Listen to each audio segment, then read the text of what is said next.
Hello and welcome to Last Time On. This is the podcast for people who want to watch all this prestige television, but who's got time for it? I know I don't. Time is short and I'll be brief. Windows suffered a fatal exception error yesterday, and it popped up a button that says, "Do you want to quit?" And I pushed the button, and I will push the same button that closes this podcast. And Xhafer, Ben, you will clean up the mess I made in the airlock. You will throw me in the airlock. You will make your predictions, and you will get the fuck back to work. Somebody get me a cucumber sandwich. I'm Xhafer. And I'm Ben. I'm Victor. Hey, everyone. And Victor, I think it might be the cream cheese in the cucumber sandwiches that are causing the air problems in the airlock. Yeah, I would avoid cream cheese. I would avoid dairy in general a solid 16 hours before the airlock time. That's good advice. That's good advice. Oh God, do they have cream cheese in space in the International Space Station? I imagine that can't be good. So. You know, it's probably better than shredded cheese or liquids.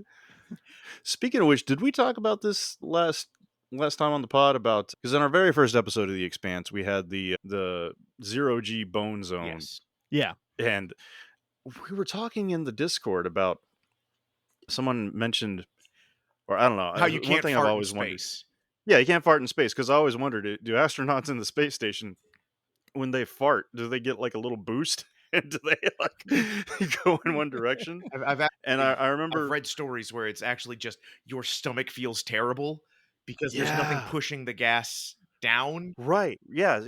I've read that astronauts have said that it's actually very difficult to fart or burp in zero gravity. So if those bodily functions don't work right in space, well, how would you What, Vic? Finish what? Blow your load. Can you blow your load in space is what I'm asking. So in this anyways, we're here to talk about The Expanse. We will get into the science of I like how Xhafer and I went totally different directions. At the same time, at the exact same moment, we both knew the exact amount of dramatic pause we wanted to take. One of us was the load, one of us was the astronaut, just opposite directions. Well, you know, they say, who was it? Newton just said equal and opposite reaction. Yes. That was Newton, right? Mm-hmm. Yeah. Yeah, I got it. Awesome. You got it. He was also Look like, at me being guys, smart I've for got all once. these figs, and I have a brilliant idea. God damn it, Ben. Also Newton. Well, then, we are back doing The Expanse again. Some stuff has happened. Some stuff has happened. This is season 2, episode 12. 12. The Monster, The Monster and the Rocket. Yep, the Monster and the Rocket. This is very, very interesting because I'm excited.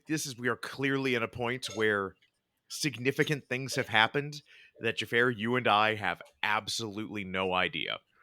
Yes. So, Victor, I'm just going to say, be strong, brother, because it's going to be very, very hard because I've got some ideas. I'm so excited, yes. And I'm sure they are wrong. 1 second. Yeah, there's been a lot of movement in the plot, clearly. And I got no idea what happened. I even had the wrong moon for 2/3 of my notes, and I had to go back and scribble out Phobos or Deimos and replace it with Ganymede. Right. Because they don't say where it is, and we just get an establishing shot of it's a base on a moon and there's a red planet in the distance. So I'm like, oh, it's on one of the 2 moons of Mars. Oh, really? I actually did the same thing. I wrote down probably Phobos. Yeah. And then I had to go back and scratch it out when they confirm it was Ganymede later. Some sort of... That was when I remembered everything. It was 1 year ago. I had gotten hold of a real Ganymede rock lobster. Right. Because I wasn't even sure that these things in the plot were happening on different worlds for a while. Mhm. Because it's like, okay, well, they're on Mars. We know that there's a big fight gathering outside of Ganymede. Mhm. So this is all separate. Maybe A- that's why they're at Mars, is Nobody's at because they can Mars. fuck around with the military. Yeah, we bond. didn't No we one's didn't get there. any Mars on this episode. Yeah. Actually, we haven't seen Mars, period, Oh, don't tell us. with that. the exception of the intro so far. And I'll run through. But anyway, let's dive we right haven't in. seen Mars. we haven't is Yeah, seen that's he what I'm said. saying. Yeah. That's what I meant. Yeah, like we as in the three of us in this watch through have not yet seen Mars, with the exception of the intro. And you know why? So, why? Because Mars doesn't exist. Mars is a deep fake government psyop meant to convince us that there are actually Martians, when really it's Earth 2. Earth 2. Not a planet, a convalescence of old Earth 2 DVDs that has now started sustaining life. That was a that was a what you call it? Gene Roddenberry, wasn't it? Yes, it was. Gene Roddenberry, yeah. There's some Earth final conflicts mixed in, and some other Earths as well, but we just ignore It is all from those. the Tupac era of his career, where it's like, hey, we found some notes, and if we throw Gene Roddenberry's name on a thing, it'll probably get produced. Oh gosh. And so him writing down on a sticky note, Earth, another one, and they're like, we can squeeze like 3 TV shows out of this. What if it was actually supposed to be Earth squared and they totally got it wrong? 4 Earths? I mean, I was once in a D&D campaign that the premise was there are 9 Earths. Oh, It interesting. was Xhafer's campaign. Yes. I had a campaign where long ago the gods warred, and there was a god for each alignment, and to settle the war they made a bunch of copies of the world, that one dedicated to each god of the different alignments. And then I took that and fast forwarded like 1,000 years, and I'm all like, okay, what would the chaotic good world turn into over 1,000 world? What would the lawful evil world turn into over 1,000 years? And the fun thing is, it's not like our solar system where it's 9 planets and we're all orbiting the sun. It's 9 planets all in the same orbit. So like at nighttime you could look out and like, I see lawful good Earth, I see chaotic good Earth. Now, of course, Yeah. this being edgy early 20-somethings, Xhafer writing this, the lawful good planet and then the lawful evil planet, you can't tell a difference. It's like, that's not how D&D alignments work. Right. Well, it wasn't just that it was the alignment, it was also the gods. And the lawful good and the lawful evil god were twins. But that's actually Interesting. They were two sides of the same coin. They both wanted law. It was just how they went about it. one person is, oh god, I'm blanking on his name. Why do I remember the bad guy's name is Rico? Oh, because his real name is just Dread. That's why. Yeah, I'm like, what's Judge Dredd's real name? Oh, right, it's just Dread. You betray the law! It's just Dread. Yeah, Yeah. it's from the Sylvester Stallone one, where there's Sylvester Stallone who wants law, and then there's evil, the clone Rico, and he's like, law. And that movie bombed for very good reasons. Yeah. Yeah. Oh, yeah, man. it's the cone sex. Or was that Demolition? that was Man. Demolition Man. Yeah. Oh, you know what? I'm sorry, you I can be won't confused apologize with for that. future sci-fi action film starring Steven Spielberg that also has Rob Schneider in it for some reason. Starring Steven Spielberg. Not Steven Spielberg, Sylvester Stallone. I got my S's.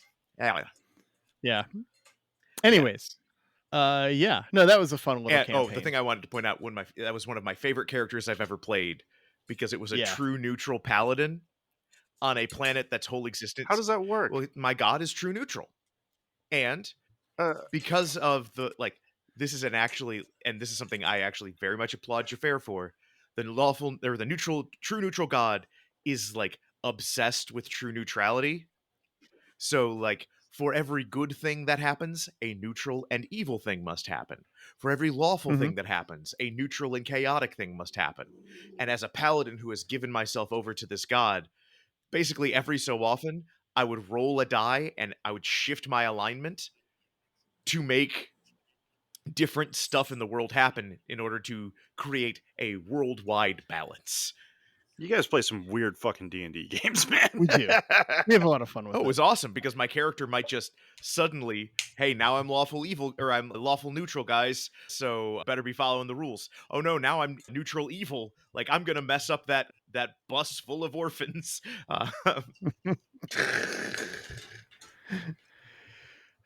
Well, I don't really have a segue for that Speaking into of the blowing episode. up buses full of orphans, that's probably something, well, most of our politicians in this show would do. Yeah. And definitely We open on Sadavar here. Earth, on Sadavar. He's shaving. This is our introduction to him.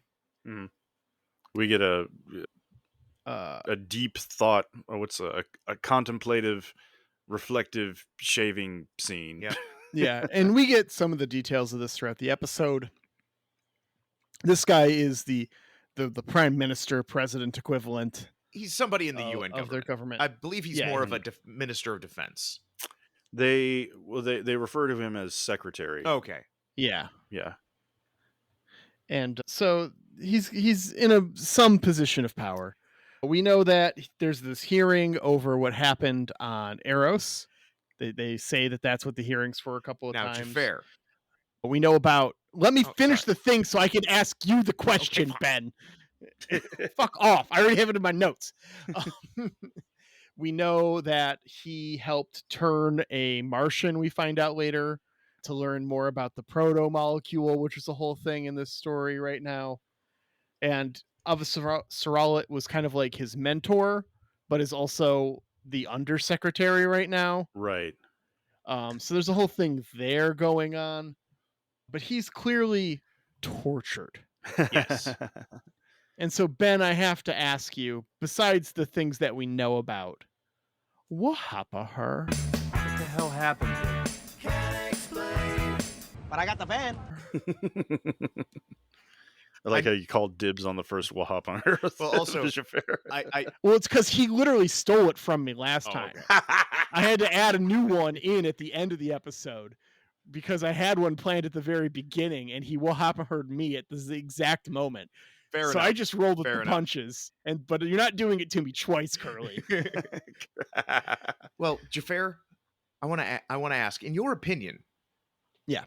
him being brought to task for what happened on Eros, Yeah. is that what we saw at the season 1 finale, or has I would more assume stuff so. happened on Eros? What more stuff could happen on Eros? Well, Everyone's dead. all the people are dead, Xhafer. Fair. So what I think is there is a second bigger Eros incident. Okay. So what I think happened was, after the end of season 1, everybody on Eros is dead. They're just like, dude, man, this sucks. Like, we're trying to get the word out. Yeah. No one's really believing them. What? Some weird goo killed everybody on Eros? You all are dumb. You're making stuff up. You're just trying to distract people from the real problems, the war between Earth and Mars. You guys don't actually care about the real problems. It's like, no, there's goo monsters, man, and everybody died. And so, in order to try and get proof, the Rossi has to go back to Eros. And as part of that, this is where they find out all of the information they have, where they find out about the proto-molecule, which I only have a bachelor's degree in science. But Hold is on. meaningless. It doesn't mean anything. You have a bachelor's of science degree, Yes. not a bachelor's degree in science. No, it's a B. I got a BS. I didn't get a BA or an M or anything, a BFA. Well, yeah, I'm used to your BS, Ben, Yes. but you know what I mean. Yeah, but I got a bachelor's of science in psychology. I took a bunch of science classes. That said, I'm not a doctor. I was gonna believe it right off the bat. I'm not a just 'cause physicist. I failed science in high school and had to stay for after school programs to get credit to graduate. But just from my understanding, proto-molecule just means a thing that hasn't become a molecule yet, which would just be atoms. Yes. Which are things that we are aware of. And so I don't know what a proto-molecule could possibly be. They're talking about it like it's Genesis. Yeah. Go ahead and drop me some Wrath of Khan in Is there. planet forbidden? Genesis allowed is not. Is planet forbidden? Genesis! Yes. But I digress. They go back. This is how Holden and the crew find out about the proto-molecule. They find dead Crystal Mao, which they're like, oh, hey, Crystal Mao, this has been discontinued. All we can get now is Mao Classic. And then Amos is like, actually, I prefer diet caffeine-free Mao. And we're like, of course you do, Amos. Is this a Fuck reference you. to the Crystal clear Pepsi? Yeah. Yeah. Man, I would love to get a hold of some of that stuff. And so I remember Pepsi Blue. I really liked Pepsi Blue. Yeah. they went back. They found out, hey, we are actually able to get some more information to prove to people what we saw is what we saw. And along with that, they find scientists. They'd set up a lab studying the crystals in the goo. And they're like, well, clearly this is bad. You guys are all bad. Steal the clues they need. They escape. And as part of that, kill a bunch of people. The goo monsters escape. And now it's escaped containment. Everybody knows about the crystal goo secret laboratory on Eros. And this leads to my prediction of Eros being destroyed. So nobody can go and actually see the proof. But it's too little Was too that late. a prediction you made last Yeah, time? Eros gets destroyed. Okay, that's right. I remember now. So that is what happened to her. Nice. All right. Also, I'm going to say there was another ghost version of what's his nuts who got eaten? Kenzo. And Holden shoots at it like 7 more times. And they're like, man, it's just glowing fireflies. And he's like, I know, but like, I can't see Ken and not shoot at him. Kenzo. Fuck that guy. Nice. So Aaron Wright has a heart-to-heart with his son. His son's like, shut up, Dad. God, Okay. man." Yeah. And everyone, it's me, Ben, your internet dad. And if basic parenting makes your son feel like, hey, what's gone wrong? You failed as a father. If being like, hey, I care about you and your feelings and be strong, you're going to hear some stuff. And I just want you to know that I always love you. It's just like, okay, you're doing the either I'm going to be murdered or I've got like I'm taking the fall for something. Like this is the speech Oliver North gave to his kids before Iran Contra. If he had feelings. Oliver North doesn't have feelings. Him being like, no, we never talk anymore, like buds. And for his son to be like, Dad, what's wrong with you? Why are you being so weird? It's like, when was the last time you asked your son how he was doing and then like looked up from whatever you're reading? It's too late to save this. You need to put in like 5 years worth of work in therapy. Yeah. I feel like that's a typical son of a politician thing. But, yeah. Well, we cut over to Ganymede, and Rocinante is floating over some wreckage. Where we and get see our heroes dressed like mobile infantry. Yeah, but we're getting the wonderful aroma of fermented honey and Vicks and Werthers. Yes, we are above Granny Mead. Damn it, dude. I was trying to figure out what kind of cheesy dad joke you were about to drop, and I was just like, where's he going with this guy? So much worse than I could have imagined. You're talking to Vicks flavored mead wouldn't be good. I mean, maybe you could make it work with the cherry NyQuil. You mean Vicks, the thing you're not supposed to eat? Oh yeah, that's not even. Yeah, it's the Vapo Rub. Oh god, just heavily mentholated mead. Like opens up every sinus in your head. Right. Man, you could, maybe I should make a mead that's like chili peppers and menthol And just Yeah. when you drink it, it just empties your entire face. I would drink it just medicinally. Yeah. Hmm. Well, it wouldn't be for flavor, Ben. It's like Malort. We can still sell it because it's clearly medicinal. Mhm. It might not make you feel better. You just won't give a shit. Anyway, Alex and and Holden are creeping around in stealth mode, looking for a human proto-crap hybrid. I'm glad you put that in your notes. Also, Victor, I do appreciate that you pointed out that our outfits have changed. These guys Right. are now dressed like weekend warrior tactical wannabes. Gravy seals. I'll bet you those are exactly paintball vests. They look like Yeah. the kind of thing you'd see a guy who's like open carrying 3 different pistols. And it's like you'd get the same effectiveness having just another magazine, but whatever. And they tell you like, no, I never served because I would have knocked my drill sergeant out. I was like, well, that's a you Hey. problem. Like, Sounds like you're an asshole. Switching to your pistol is faster than reloading. Then we meet Terry Chen. He's I just called him Plant Guy in my notes. Right. Prax. And he, funny enough, Terry Chen, he's one of my favorite underrated actors. He had a brief appearance in Battlestar Galactica, Mhm. and he played one of my favorite villains in one of my favorite underrated sci-fi shows called Continuum. But funny enough, his very first acting credit was in The Sentinel. And also, I love, man, the I love Sentinel. that you were able to reference the Sentinel with me. I've been That actually was such an unexpected callback. hearing Sentinel references pop up recently, and it makes me very, very happy.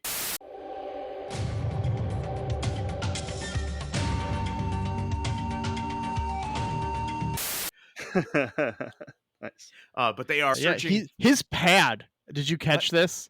Is he's going through a pad, right? Of dead people. And it's labeled Project Caliban. Ah! Yeah, that sounds important because I see the name of book 2 on my shelf over there is Caliban's War. So, Is it a water planet led by a righteous but industrious duke? That's Caladan. Oh, yeah. dang. Yeah. No, Close we're enough. talking about Caliban. He says these might be human children that are these hybrid things. Right. Yeah, and Holden is just full Ahab mode. Yes. Yes. He has gone. I was going to make that exact same reference. He's gone, except I wrote it down wrong. I wrote he went full Moby Dick, and I just now realized Moby Dick was the name of the whale. The whale, whale, not the guy. Yeah.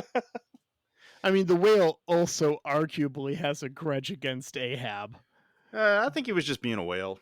Just leave him alone, man. He's just being I a mean, whale. unreliable narrator, but text is written. Yeah. The whale seems to have it out for Ahab. I will also say, though, Dropping in that scene from First Contact. Moby Dick, great book. Read the abridged version. Because, oh, dang it. Herman Melville goes off on like 100-page tangent about his ideas for whale taxonomy, and they're wrong.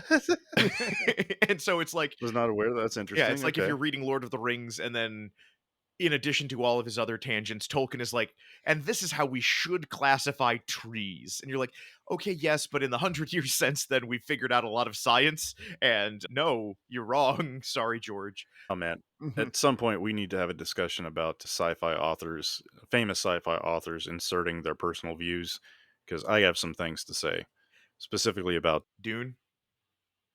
no, what's his nuts that wrote Ender's Game. Orson Scott Card. Orson Scott Card. Yeah. Oh no, there's a handful of things to say about Orson Scott. We can Card. Most talk of them about that. start with "fuck And you." none of them Yeah. will be derogatory or looking down on him in any way. Anyway, back on Earth, we cut back over to Earth, and Aaron Wright, Earth, yeah, Earth. is I just watched Independence Day today, oddly enough, because I realized on Amazon Prime they have the extended edition, which strangely enough I'd never seen, and there's a bunch of deleted scenes I didn't know about. But anyway, Will Smith actually says "Welcome to Earth." There's a very pronounced "th" in there. And I was I think it's I was actually a quoting Mandela effect thing that all of us remember. Welcome to Earth. I'm actually quoting Judd Hirsch. He's the actor who plays Jeff Goldblum's dad. In the super extended edition, he actually shoots down a bunch of aliens, and he says, "Welcome Right. to Earth." I would love that. Of course. So anyway, Aaron Wright is talking to Avasarala and is confessing his sins, basically, and asking her to Help. vouch Yeah. for him. And he asks her to give a medal to his son and say, this is from the dad he remembers, something like that. Now, I just wanted to say, this prop that they're using for Aaron Wright's medal, that is exactly an Army Commendation medal. A modern day, like, the prop department fucking phoned it in, dude. They just went to a military surplus store and paid $6 for this thing. That's how I decorate Yeah. my dress uniform. It is. How I get free drinks. I found some Reddit in the Reddit fan threads talking about this. Oh, you son of a bitch. Anyway. Ben's stolen valor curly. No, we it's all not know. stolen. I paid for it. I have the receipt. I'm glad that some other people noticed this, because I found on some Reddit threads people talking about this. I'm glad they noticed, because the Army Commendation Medal of the ARCOM, it's a pretty basic medal. I mean, I've got 2 of them, and I was the most slacker ass shaman pogue in my career. So it's just kind of weird that, like, wow, dude, this is the best you did, like, in ARCOM. Anyway, It's the future. It might be different than. I mean, it would make sense if if he said maybe it was an antique passed down from his, like, grandpa or something. Oh, it'd be funny if they thought it was like this big Medal of Honor thing, and it's just a the basic meaning ass had been participation lost medal, over hundreds of years. Yeah. Anyway, it's trophy, the trophy, and they just have no idea. Oh, I miss Trophy the Trophy. Trophy, the trophy served us so well. Victor, have we told you about Trophy the Trophy? No, this is new to me. So we did bar trivia pretty regularly for a while, like a year. And at the bar we were going to, there was always this group of old people that called their team the Curmudgeons. The Curmudgeons, nice. And so we decided to name our team those damn millennials. Start a rivalry. And we start a rivalry with them. And we bought ourselves a participation trophy that was a trophy of a trophy holding a trophy. That's beautiful. Yeah, it's an anthropomorphic trophy holding a trophy. I love so it. It was Trophy the Trophy was the name of this thing. And it was awarded to those damn millennials. You tried your best. Nice. was the inscription on it. And whenever we would take second place or something, we would award ourselves the trophy. Good times. Nice. So then we cut back to, I guess, Ganymede. In my notes wrote Phobos, and I was like, man, I wish it's revealed by the end of the episode that it's Ganymede. It's the sort of thing where I'm sure if I had watched like the last 2 episodes, I would know. But it really made me wish for, like, hey, every time we come back to a place, at least if it's the first time with this storyline and this group of people, we got, like, in the corner where we are, time in Zulu, like, we went full Jag. Yeah. And so I would appreciate it, but it also might make things too easy. Because there's a very real possibility we both walked out of this episode thinking it was Mars with it in our notes without that correction towards the end to let us know when they're like getting hit from debris over Ganymede and it's very obvious. If we just didn't get that, like that little line that it was this thing, we could have both walked away from this episode thinking it was entirely taking place on Mars. Oh, for sure. But I don't think that's... Yeah. They didn't write this episode thinking, and this will really fuck up people who only watched episode 12. Nice. So we find Naomi and Famous Amos, and we've got another collapsing ecology and refugees. And they do another one of my sci-fi, like, what are you doing here moments where she barters her way onto a ship by saying, like, you need me, I'm an engineer. And she's like, I've already got an engineer, the captain. And she's like, no, you don't, because you don't have Naomi. And they do the thing where she comes in, sees what the other engineer is doing, and like, what are you doing? You're crazy. You're stupid. And it's like, we don't need to have the other engineer to be like backwards incompetent for you to be the best engineer. all we need to do is like write 3 lines of, technobabble of, what are you doing? You're wasting your time reconnecting the X, Y, and the Z when you could just bypass it, run it through, A and B. And the other guy's like, what? No, you can't. Yes, I can. Let me show you. And something powers on.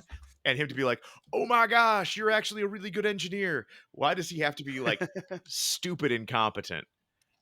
Right. It's the same thing they did Yeah, she's got big. Firefly and other places.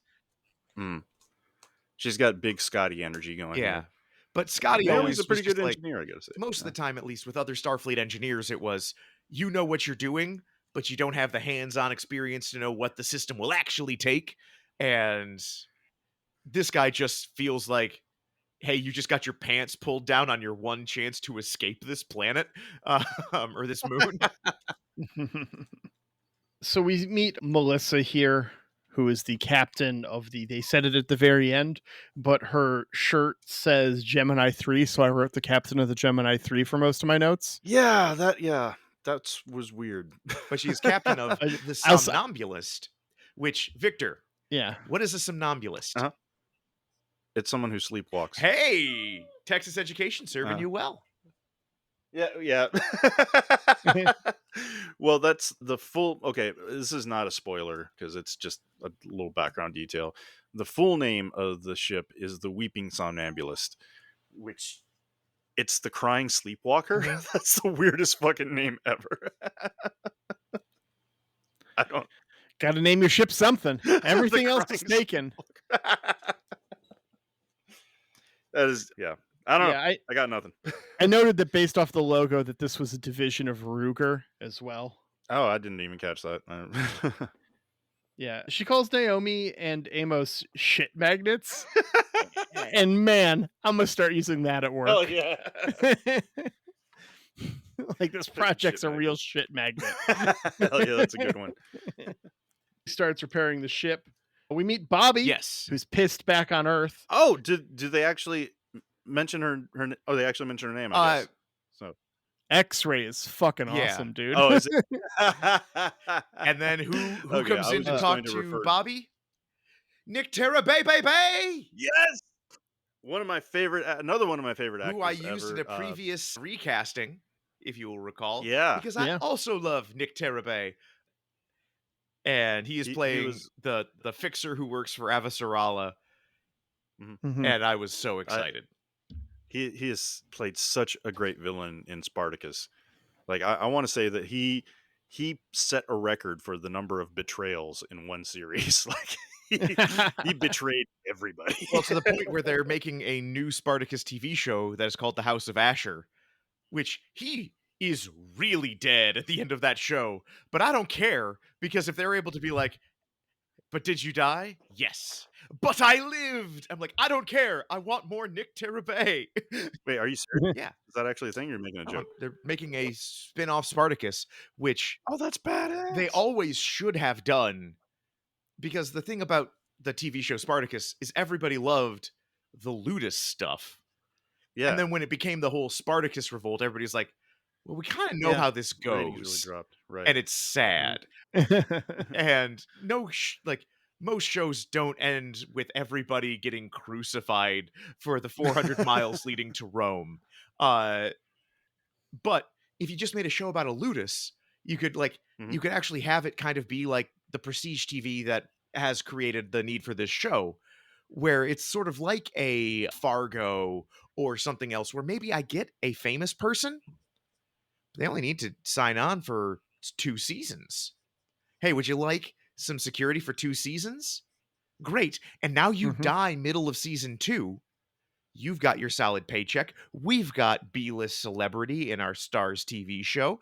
And it keeps that air of being a gladiator is dangerous. Even though it wasn't really as dangerous as Spartacus made it look. It still wasn't safe.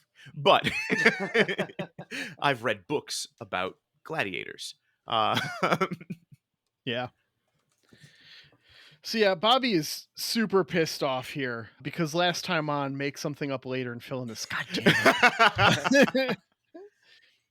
Now, Bobby, we learned through implication, is the Martian that they turned earlier and that they reference in conversation. And she and how do you Kotyar? Kotyar. Kotyar, yeah. Kotyar will be guarding our assistant secretary, our undersecretary, during her meetup with Mal. I loved this meetup because it is exactly the kind of character I love, which is the like, I'm trying to suss you out, but I'm not perpetually an asshole. Where he's just like, you betrayed Mars. How do I know you won't betray us? And she's like, I haven't betrayed anybody who hasn't betrayed me first. Cool, come on, right out the door. Like, oh, that's great. The first introduction is talking about betrayals with Asher here. But she's she's also great. just like, if Kotyar knows, like, hey, they were making like a crazy super weapon. If I saw somebody making a crazy super weapon, I might go and tell somebody about it. Fair enough. You don't seem like somebody who's just like, yeah, they paid me the money, and of course I'll do it. Like, you have some morals, some principles. We're good. Let's head out the door, head to the spaceship. Yeah. Yeah, the Bobby is played by Frankie Adams. This was her first major acting role. Prior to this, she was a Samoan amateur boxer. Ooh, sweet. I got a little bit of crush on Frankie Adams. Just throwing that out there. Yeah, so. That is the least surprising thing I've heard today. Yeah, okay. Anyway, she did mention that she used to use the UN Earth symbol as target practice. And it's kind of got some rings to it. It works. Yeah. And also I'm not 100% sure of this, but I think the UN symbol that they use in this show is slightly different than the actual UN symbol, because I think, now don't quote me on this, but it looks like the continents are a little smaller. Probably with the water. Yeah, with the rising sea levels and stuff. If that's true, that's a very nice touch. So, Victor, have you ever seen Event Horizon? Yes. Do you know about the flag patches in Event Horizon? Do tell. It is a international crew of astronauts who come across this evil spaceship. Right. And as part of it, they asked everybody, okay, it's been, I forget how long it's been, 200 years or whatever. Look at your country's flag and decide, like, what might be different. And so for Sam Neill, who's from New Zealand, hey, get that Union Jack out of there, put the, I believe, Maori flag in there, and that is the new New Zealand flag. Everybody else was like, cool. Oh, hey, here's what we do to adjust it. Like, I think the Canadian flag has some red fleur-de-lis in there, so it, like, symbolizes we're actually cool with Quebec now. And only the Americans were like, why would our flag have changed? Right. We were the only ones who were just like, Lawrence Fishburne was like, what, 13 stripes, 50 stars? What? It would have been funny if they lost a couple stars. That's what I would have done. No, lost a stripe and a star. Oof. That'd be interesting. It would be weird because that would involve time travel. But well, well, if you lose a stripe and a star, it could be losing the same in one go. The Vermont Republic has restored itself. Nah, nobody cares about Vermont. I will. Vermont's a nice I will take place. up arms to defend the Vermont Republic. And cheer, cheer, the Green Mountaineer. And cheer, cheer, the Green Mountaineer. Why? he rides hard for Bernie Sanders. Anyway, Sadavir has a mystery liquid. Yeah. After writing some notes, clearly this is a level. Real suicide-y. Yeah. I wrote down that he's holding a mini glow stick. Yeah. This looks like the levels that come with a lot of like large frames. Levelers. Yeah. I think it's exactly that. Again, the prop department was just fucking half awake through this entire Although episode. I did in this scene call him Sad Avir. I made sure to capitalize it. Because it does feel like he's about to kill himself. Yeah. Chef's kiss to that one, Ben. That was a good one. Then we cut over to Holden, who's trying to get into the Ag Dome, which isn't where Oklahoma State plays football. Hey, Ag Domes are for Ag music. What the hell is Ag music? That's a Letterkenny reference. Oh, I'm sorry. Yeah, Xhafer I need to wants see to that. hit Everyone and it telling better me be about it. boot scoot. Uh, Yeah. You know what? After this, I don't have any plans tonight. I'm going to start on Letterkenny. Everyone so- can Oh, just tell you're me in to the ignore first couple seasons are live it, just a ride. Cool. Just enjoy it. Awesome. It's like 20-minute episodes. We literally the next time we talk, you'll have watched 6 seasons. Probably. Well, I'm really excited because here we finally get to see the Rossi's guns. yeah. Yeah. I love the guns on this ship. The Rocinante is one of my favorite sci-fi ships ever. It's right up there Mhm. with the Excalibur from Crusade. Man, so they're trying to like maneuver around and get this proto whatever, but they are having a rough time. Mhm. And Holden and Alex are also having a rough time getting along inside the ship. Alex he does a lot of Dr. Evil maneuvering in his little pilot's chair. I have written in does. my notes, I love the Alex dramatic chair turn. He's just like, hey, Holden, what are you doing? Like crazy. Go back, fly the ship. And later we see, like, you've got a tablet that you use to fly the ship. Like, you don't need to face that way, I guess. Yeah, it don't have any windows, and He I don't does think have there's any big windows period screens in that the are Expanse, showing so. information. He's got the screen, but yeah, he doesn't. Why this would be on a different level than everything else is a terrible design choice for a bridge. I think so, yeah, especially because it's like up there. It's Like, up man. there. It is difficult to get to the one place you can pilot the ship. And that is why I That is- know this ship was designed by a pilot. So I don't have to worry about my captain and my XO looming over my shoulder. They're down That makes there. sense. Yeah, Get the fuck away from me. It is the opposite of the design for a Star Destroyer, which is where there's that walkway above everybody so that all of the officers can be looking down over your to shoulder. look down. This is, Yeah. you can't They can look over see my when you're shoulder. on Facebook at work. I can They know you're playing games on your phone. And they're just sitting there. Lord Vader's just sitting there watching you open your Facebook page. Just choke finger at the ready. Was that a personal email? I noticed you were sending out invites to a party, and my phone has not received any notifications, Captain. Over on the moon of Ganymede, the crowd is getting rowdy as they fix the ship. Amos And they asks for a hit of nip. Yeah. And they get some bad news. The air pumps from the station have failed and limited them to having enough air for 52 passengers on board out of the 100 or so that are waiting. That's okay. Yeah. Leave Amos behind. He's clearly been shot. I mean, if you give him enough drugs, he's going to use a lot less oxygen when he's in a coma. So I do have to. He's clearly been shot. He's recovering. So, Xhafer? Yeah? Let's get weird with it. How did Amos get shot? Let's get So you're thinking, like, looking at him, it looks like shoulder where you might actually try and shoot somebody, you know, that chest region where all the vitals are. And so it looks kind of like a near miss from a gunfight.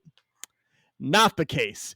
See, he found the old Exo's gun collection in the wreckage from the Canterbury. It got nuked, so And- that's a good find. Yeah, good find. Some of that stuff was resilient. And so while going through those things, he finds this old firearm and he finally takes it out and tries to use this flintlock pistol, but he doesn't realize that he's in a like sealed magnetic chamber where the walls will bounce the percussive force and he shoots himself. He straight up Plaxico Burris this Oh situation. no. All right. Oh God, that guy. I haven't thought about that guy in a The while. best joke in the league, that old TV show, was you're gonna plaxidentally shoot yourself. And I think about how a good good that joke is sometimes, and that's Mhm. the only reason I ever think about Plaxico Burris. I hope they're okay. All right, Victor. Oh, man. Why do you say that Well, Amos is shot? I think it's not actually a bullet wound. I think it's shrapnel. And what happened was, so it's never explained why we're on Ganymede in this episode. But we do know, okay, what do we know? We know that Amos and Alex and the plant guy are hunting down this proto-crab hybrid thing. I think they went to Ganymede to find said proto-crab hybrid thing, and they found the evil research lab where evil experiments are going on, where they're turning little kids into proto-crab hybrid things. And they're like and also we see that we're in some weird security uniforms here. I'm going to say that those are Ganymede cop uniforms, and what they did was they knocked on the door to the lab and they were like, Ganymede PD, open up. And scientists were like, nobody's home. And they're like, open up. So, and these are just scientists, right? They're evil scientists, but they're just scientists, so they don't know how to fight. They don't have any guns, but they whip together a grenade real quick with their science knowledge powers. They make a little explosive, open the door, chuck the grenade out, and Amos is like, shit, it's a grenade. So he grabs it and he throws it back. And the scientists, well, they don't know how to make a grenade. And the timer's going off, and they're like, shit, and they throw it back, and they play catch with the grenade for a little bit until it blows up midair, and he gets a shrapnel in the arm. That's what happened. Okay. Bean. So what I'm going to say is he was shot. And with the information we have, we do not know why Ganymede is collapsing. We know stuff's going on above them. We don't know why everything's broken down here. And that's because there was a giant, massive firefight. And it was all Amos's fault. Because Amos wandered away and went down to the marketplace, where he accidentally got wrapped up in some trouble he thought he left behind. Some trouble he thought was in the past. Some family trouble. Because now part of this ragtag Robin Hood crew of the stars, he's well known. He is, as I mentioned earlier, Famous Amos. Famous Amos. He has run into his aunt, Annie, and her beau, Orange Julius. Oh, God. And they demand a recompense for this other thing we've done. And they pull guns, and he pulls guns, and he gets shot, but he mows them down. But they also blow up a reactor and the air compressor, and everything gets destroyed. And it is Amos's fault this colony is collapsing. I think we lost Victor. We'll get him back in a second. I'm just without words over your mall food court. Let's get weird with it. Hey, how else am I going to get weird? I realized I still had my computer on Arizona time, and I'm just like, oh man, it's only 7:30. We're making good time. It's like, no, wait. We didn't start until 9:30. Sedivir has a drink with the Martian ambassador, Pyotr. Who's the defense minister. Defense minister, yeah. Okay. He's trying for a peace that will at least end the hostilities currently brewing outside Ganymede. They have a big conversation about what they need for this peace, and it doesn't seem like they're going to come to a road here. They share a drink of a century-old whiskey. Ooh. Yeah. And one nice little detail that I like here, I hope this was on purpose. Sadavir pours 2 glasses with the whiskey, and the Martian defense minister, he reaches for the glass furthest from him. I really hope that that's an intentional detail showing the level of trust, healthy distrust between the two of these characters. Because I know that you know that I know that you know that right. Yeah. It's a real Londo situation.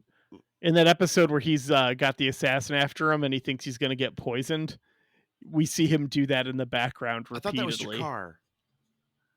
Oh, that was Jakar. That's right. Yep, that's Jakar. When Jakar thinks he's going to get poisoned, he's always reaching for someone else's glass. But we get some real like nuclear equilibrium talk. Like, you can't have this thing and we not have this thing because that'll make things worse. Mm-hmm. And it's just bullshit. And Sadavir points to a map on the wall showing what appears to be the Martian and Earth fleets, warships in orbit over Ganymede, ready to blow each other up. Yep, it's getting crazy over there. Also, this is the first actual Martian that you guys see, and I just want to say that I think this is another failure of the show. They didn't do enough to make the Martians visually distinctive from the Earthers. They should always be talking about how they need to stop the Duck Dodgers. Duck Dodgers of the 24th and 1/2 century.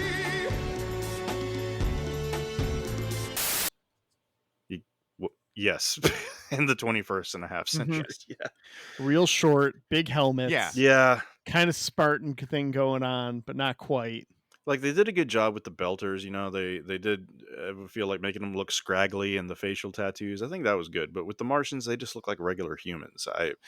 If it were me, I would have made them look really pale because, if you think about it, you're living on Mars, everyone there has to live under a dome, so they don't get a lot of direct sunlight. So I think they would look pale and I think they would kind of look like PC gamers these days, They don't get a lot of sunlight, not a lot of not a healthy diet. I like the pale thing. Mars has a little bit less gravity, but not as much as the belts. Wrong. They'd kind of just be a little taller. I was corrected in the chat. Mars actually has about 40%, 38% Earth's gravity. Yeah. Okay. Well, they'd be taller, but not as taller as the belters. They'd be kind of gaunt and stretched out. They'd be very pale. They would be John Carpenter's vampires on Mars. That's good.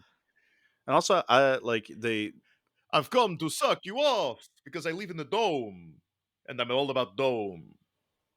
And in the very first episode, it says that Mars is a military industrial superpower. So I don't know. I wouldn't maybe give all the Martians really short haircuts, make them all clean shaven, which I think also would be another thing you would want to do if you live inside a dome and all the air has to be recycled. You might make it a point to make everyone, I don't know, have short hair and shave because you won't want hair clogging up the air filters. Anyway, just some ideas. Listeners in the Discord, let me know. What do you think Martians should look like? You might not shave, actually. But wouldn't that make it worse, though? Well, if you're shaving constantly, you've got lots of tiny hair follicles, right? That unless you're properly disposing of, could also be a problem. They would have to have a shaving booth in everyone's quarters where you'd have to seal yourself in there, shave, and then cleanse yourself, I don't know, and have properly dispose of it. They'd have to be really strict about that, maybe. Yeah. We then cut to some more dramatic Alex chair turns as he's like, are we really doing this, Holden? And Holden's like, yeah, I don't care about this war. I want to kill this dude. And he's like, and Prax is like, but you don't even know this dude. And it might be a kid. And Holden's like, I don't care. I want to shoot him. And then we cut to Amos, who's just like, hey, we should really just leave all these refugees. Like I said, we should do the last time we had a planet with all these refugees. Because you know what? Fuck refugees. I'm Amos. Yeah. Amos, fuck refugees, last name. It's B something, I forget. Back on Earth. Yeah. Pyotr, the defense minister, is bitching about. Yeah, he's bitching about Martian kids these days. Yeah, when he gets Belle DeVoe. Yeah, suddenly the poison kicks in. Oh, Belle Biv DeVoe? Yeah. Mars, I must warn you, I taste something weird in this scotch. No, he clarifies. He did it hours ago. Yep.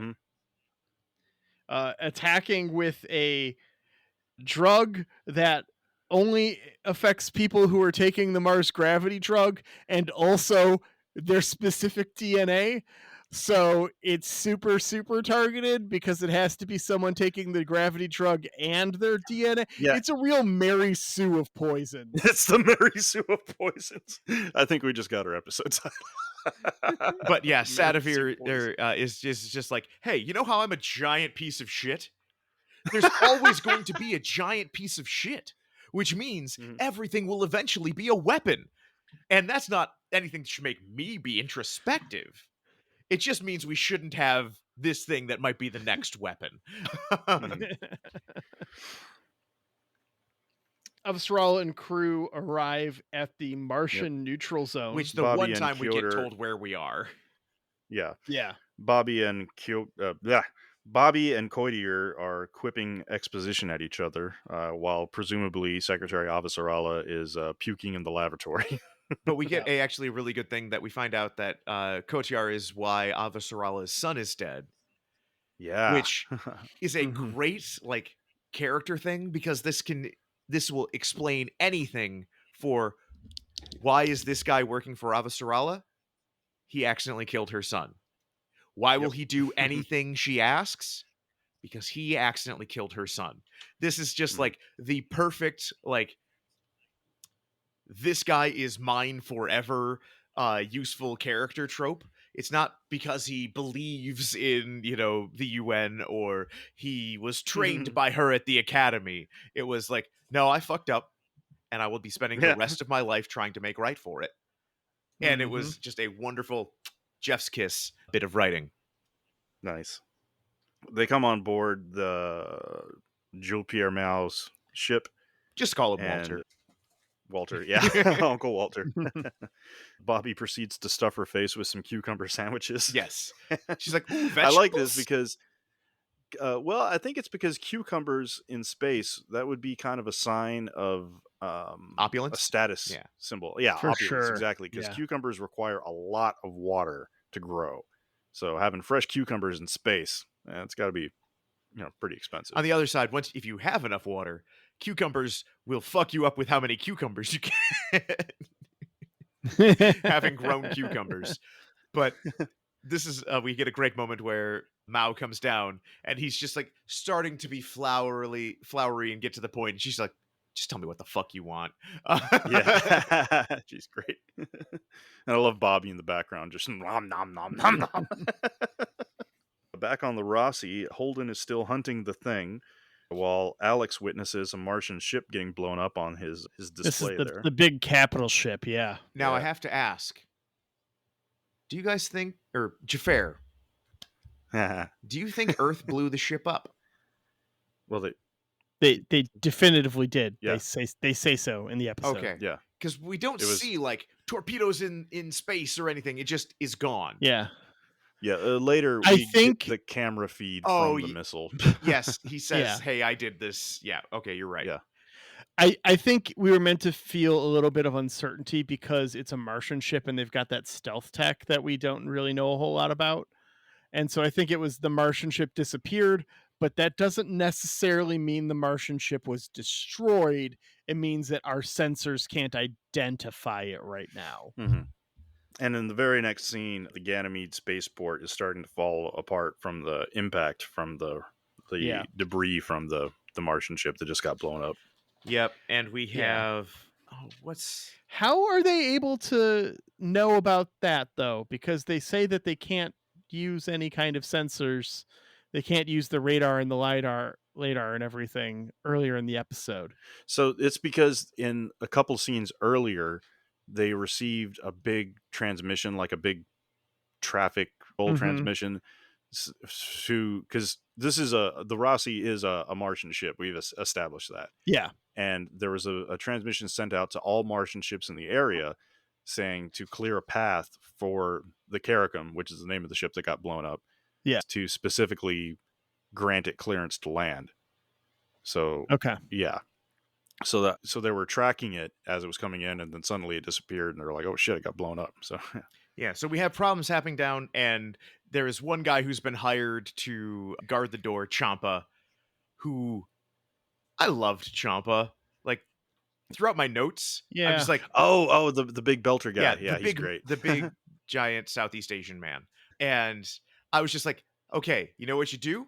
You take Amos, you throw him in a gutter somewhere, and you bring Champa along. Champa and his giant ass poking stick. And we've got a better show. And he has to keep everybody back because they keep charging the doors. And I have suddenly relived every year I worked retail Black Friday. around Oh, Black Friday. God. It's like the doors open out. We can't open them anymore. Get back. Yeah. Back on the Guanxin, I think is the name of the ship. Yes. Uncle Walter is negotiating with Avasarala, and he gets a very real interruption. I just love how how real it felt. This awkward first aid guy comes over and awkwardly is like, hey, boss. Hey, like the Yeah. president called. Like, I Yeah. know you said no interruptions, but the president called.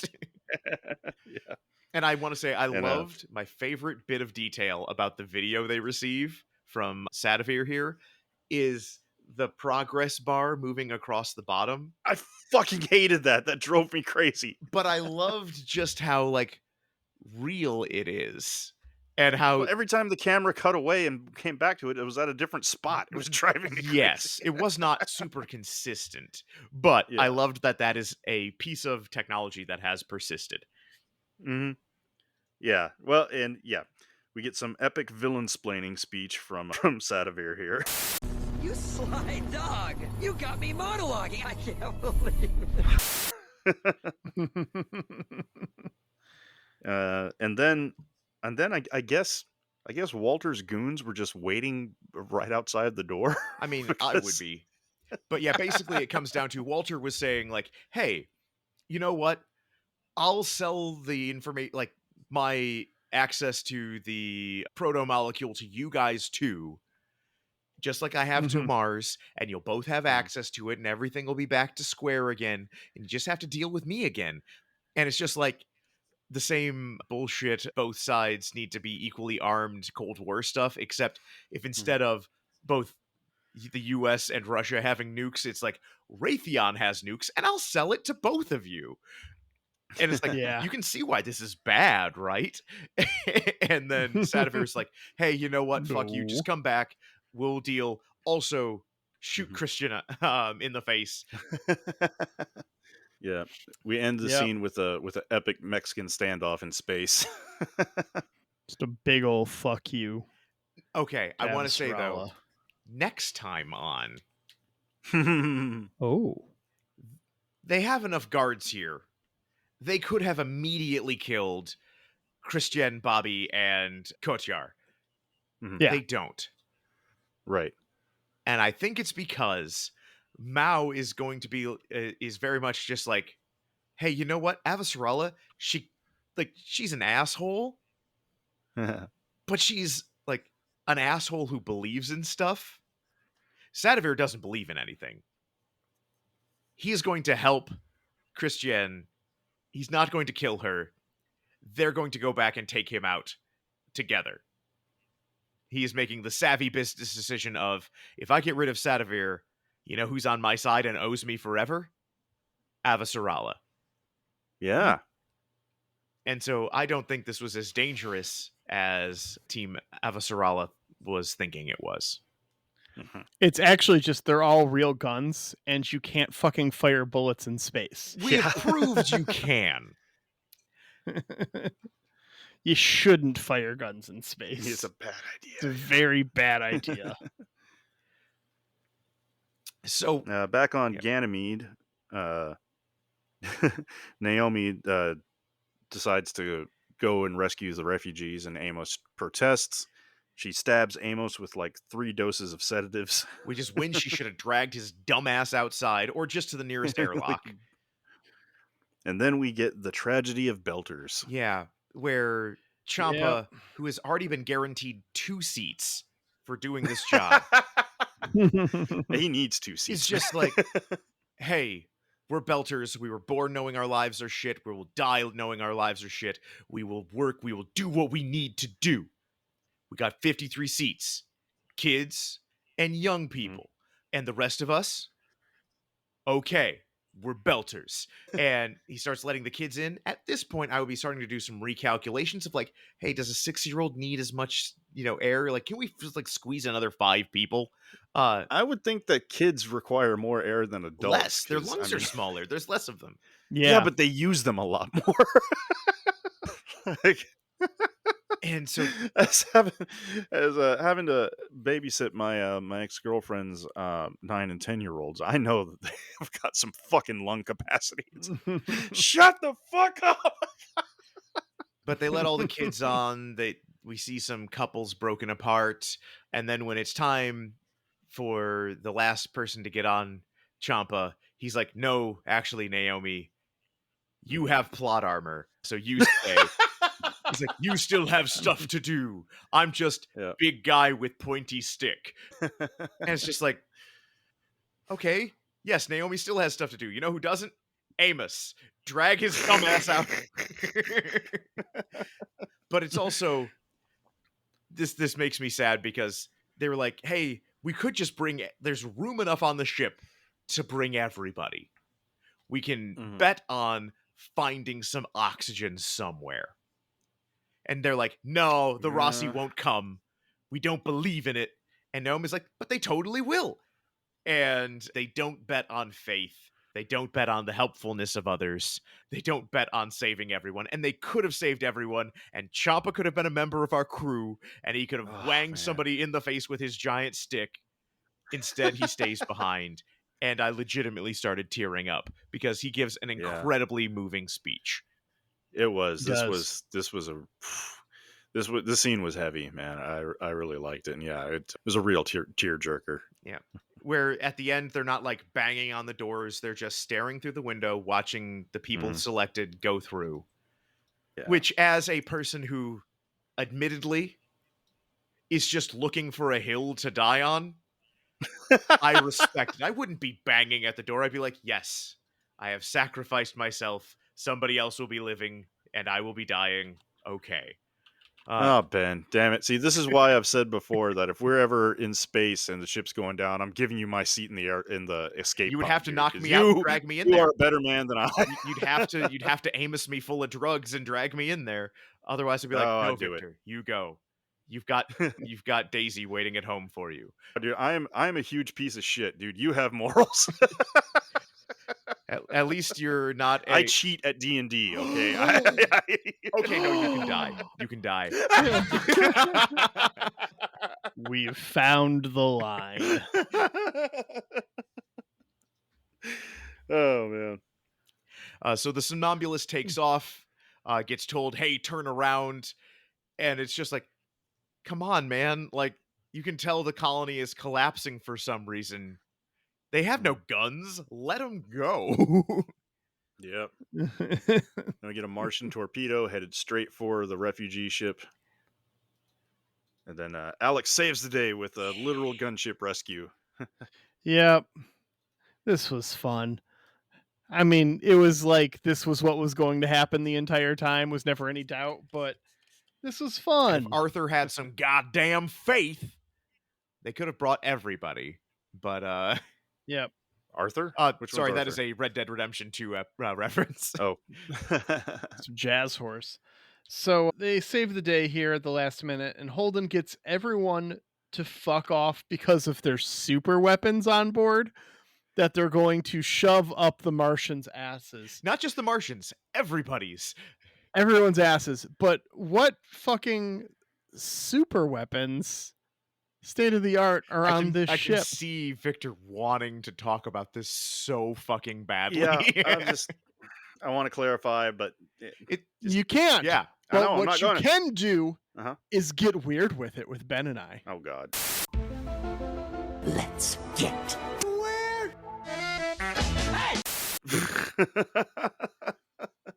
Oh, okay. I know what it is. You do know what it is. Yes. We've established that. I suddenly remembered. No, I suddenly remember what it is. So, see, this Martian gunship, as you said, it is a state-of-the-art Martian gunship. It is armed with point defense cannons, torpedoes, and the coffee device. The coffee device, yes. In the galley, this thing has a state-of-the-art coffee machine, but since it's been exposed to the proto-crap, it's been quantum entangled, so that this coffee machine... Those are words. Yeah. It is quantum entangled to where it is entangled with every single coffee bean in the universe. It's a lot of coffee. And if he activates it, it will brew all the coffee beans in existence simultaneously. No more coffee for well, I guess it would just be a lot of coffee all at once. Coffee all at once, but that's then it. No more coffee. Then no more coffee anywhere. A couple of months until they regrow coffee. And... Well, no, if it brews all the beans, Yeah, but that Still means the trees. there's still the trees. There'll be more beans. Okay, but that's going to be at least Unless how long future without coffee? Neo Monsanto has made it so that all of the trees are dead and you need to Probably. plant a new one each evil time. corporations have taken over Earth, so yeah. Oh God, Neo Mm-hmm. Monsanto! I made myself very sad. Yeah. Yeah, that's brutal. Okay, I don't know. Xhafer, what do you think? Oh, Ben, go! I'm trying to find What the the hell? thing You right started. now. I know. I'm trying to find the It's thing. okay I'm trying to because make I a know the joke. secret. All right, what's The the secret? Rocinante's name wasn't originally the Rocinante. Oh, what was it? It was X2. This is, in fact, sequel to X-Men? Marvin's ship. Marvin the Martian's Ah, spaceship is the X2. Is it gonna have an earth-shattering kaboom? It does have an earth-shattering kaboom, and it knows it is from the future in a place where the only people who can defend against it is the Duck Dodgers. They ain't here. You guys are all chump change. So it has cartoon tech that will prevent it from being damaged because it will go all a boingy boingy bouncy. And it will shoot bullets that open up and then a letter will come out, but then it will still explode. It just, the technology is beyond Earthling and Martian capacity. And so it knows, hey, you can't fuck with me because I will destroy you. You know, when I was younger, there was back in my D&D days, one of my friends, he had a rule book for a role-playing system that was based on Bugs Bunny style cartoons. And like it was God, I wish I would have remembered it. It was so off the wall. And like, yeah, you would have abilities that you would level up and you would gain the ability to like summon an anvil out of thin air to land on someone's head. And it was just ridiculous cartoony shit. Is it fun. Toon, the role-playing game? That sounds like it's it. That sounds like that's it. I think it was called Published in Toon. 1984, so it is possible. Sounds about right. Yeah. okay. Jafar, what happened? So we know that we missed a bunch of stuff, right? So my main question is, why does this ship have this state-of-the-art weapon, but none of the other Martian ships that they're threatening do? So to me, that says this has to be something that they found. This isn't something that was created. This isn't something that's a standard issue. This is something that's unique. And I think they found the Omega-13 device. Oh. Now, we don't know what it does. No, nobody They never get a chance to use it. And we haven't seen them use it yet. So we don't know what it's going to do. But I think that's what they're threatening everyone with. But you're saying they're getting a call saying, help us, Captain Holden. You are our only hope. Yes, that exactly. I love I just recently saw it in Star Trek. I think it's the game Star Trek Fleet Command. They have the Galaxy Quest. Yes, they added Galaxy Quest to a Star Trek game. That's awesome. Did? I heard about that. I missed that. One of the mobile ones, yeah. Yeah, I tried playing it. It's got a lot of gotcha fucking free-to-play I played bullshit. it for a while. Yeah. Anyways, the proto whatever is on board the ship to credits. Yes. Yeah. It can survive in space. Yeah, we get a very alien style thing where it crawls inside the ship. Yep. And that's our episode. All right, time to roll some put dice Victor here. back into the airlock. But hey, I want to roll the dice first before I He have to gets get to know the how far we go Sound before the we make our klaxon. predictions. Well, that is a 6. I forget, did Ooh. there are sound Finally effects rolled for a little low. us. We're going to be skipping ahead to season 3, episode 6, Immolation. The final battle between Earth and Mars threatens the very future of humanity. God, I wish I could read my handwriting better. Jeez, this is the second time, man. I always write these so quick because I'm just trying to fucking move on with my life. And Jafar, what do you Ooh, think that this is says about you? Your ability to be in the moment. I'm terrible at being in the moment, Ben. That's not a surprise. Yeah, but where do you think that comes from? Jafar, tell me about your parents. My need to meticulously plan every aspect of everything that I'm doing and to have contingency plans for everything that I'm doing. Once again, not a Yeah, but surprise. let's unpack this, Xhafer. I'd rather Let's talk about not. your Yeah, I was gonna childhood. say we don't have to. Oh, this is a good episode. This one is rated 9.3 on IMDb. This is one of the Okay. highest Do you rated have the episodes. description? Go for it. Read it. I know, no, I'm asking. It's loading on my. It's not Oh, here yet. okay. If you haven't, read it. Yes, I do. The final battle between Earth and Mars threatens the very future of humanity. A new monster is unleashed on Prospero Station. Anna receives the smoking gun she needs. Interesting. Well, we'll see more about that next week. But Why for is your now, Word document taking so long to load there, Xhafer? that was not a Word document. What is it it? was a website. Oh, okay, weird. All right, well, I'm just delaying now because I don't want to get in Yeah. the stanky airlock. But all right, here we go. You eat less cheese and it won't be so stinky. All right, I'm And getting in. push.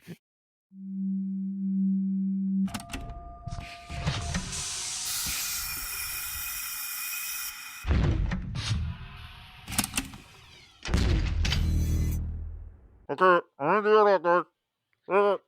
And mute. Okay. Actually, I need a second to put my predictions together. I just like the silence of Vic not being here. Ouch. That's harsh, but fair. Lincoln, what are you doing up there? Guessing? I guess no one's coming. I have seen into the future. You ruined the prophecy. All right, so let's start with these predictions. Daytime, starting simple, starting somewhere I think everyone sees coming. Naomi is sick of Amos's shit. I know I am. She's gonna do something about it. Go ahead. I was just gonna go into a little detail, but I don't need to. It's fine. Well, Vic, nope. The mute button came undone somehow. No.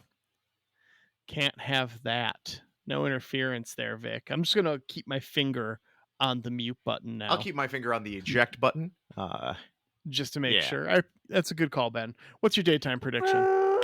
Mine is also about Amos, and that is there will be another situation where Amos is just like, hey, no refugees. Because he's also just like, hey, you shoot some refugees in the last episode? I don't care. It was the right call. Leave these refugees behind here? It's the right call. Amos just thinks leaving refugees behind is always the right call. So I'm going to say he's going to do it at least one more time. All right. My evening prediction. The Rosie's technological advantage right now, their superior weaponry, will be made moot. They'll lose it. Everyone else will get it. There'll be some countermeasure. Something's going to happen where they won't have this magic get out of jail free card. My evening prediction is that the proto-molecule monsters turn out not to be all evil. Just like our botanist guy says, some of them might be evil. Some of them might be, beyond the point of madness. But some of them, at least one of them, turns out to be chill. Okay. My primetime prediction, Avasarala is going to kill Sadafir. and I don't mean like she's going to have Sadafir killed. I mean she's going to kill this fucker. Xhafer, my primetime prediction? Yeah? Chris Jen kills the hell out of Sadafir. Hell yeah! What up? All right. All right, I guess. Well, that's that. I guess we can let Vic out. He's looking a little squeamish. Let's open this door.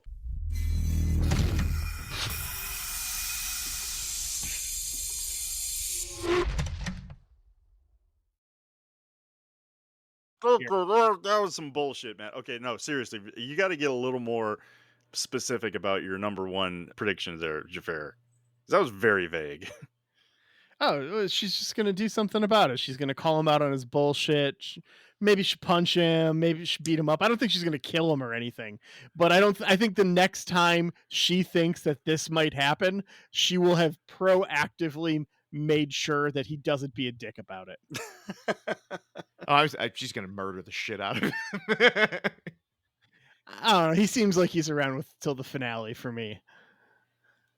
But that's not an official prediction. Yep. Not yet, at least. Maybe next up. All right. Well, speaking of next episode, before we get there next week, we do have to say a couple of thank yous. Thank you, Ripe, for letting us use Goon Squad as a theme music. Appreciate the hell out of it. Ripe currently finishing up their summer tour.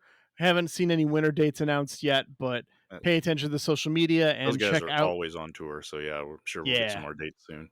Yeah, I mean, they might be. We're kind of due for a studio break for them right now, so might be studio break, new album in the next couple months. That's speculation. I don't have it in with the band. I wish I had an in with the band. That'd be so cool. But please, Ripe, give me an in with the band. But check out their music on streaming services. And thank you to you, the listener. If you enjoy our podcast, please leave us a review on iTunes. It really helps out the show. Or you can leave us a review on Facebook. In either case, we will give you a shout out by name and thank you for your support here on the episode. And feel free to join us on Facebook at Last Time On Listener Lounge, or shoot us an email at Last Time On, or is it LTO Podcast or Last Time On? It's lasttimeonpod@gmail.com. At Last Time On Pod. Which has never received an email. At gmail.com. I sent a test email the other day, or a couple weeks ago, I think, to make sure it's working. Yeah, or just join us on the Discord, where there's a lot of actually really fun chats going on. Yeah, the Discord's great. Love the Discord. And we will see you next time on Last Time On.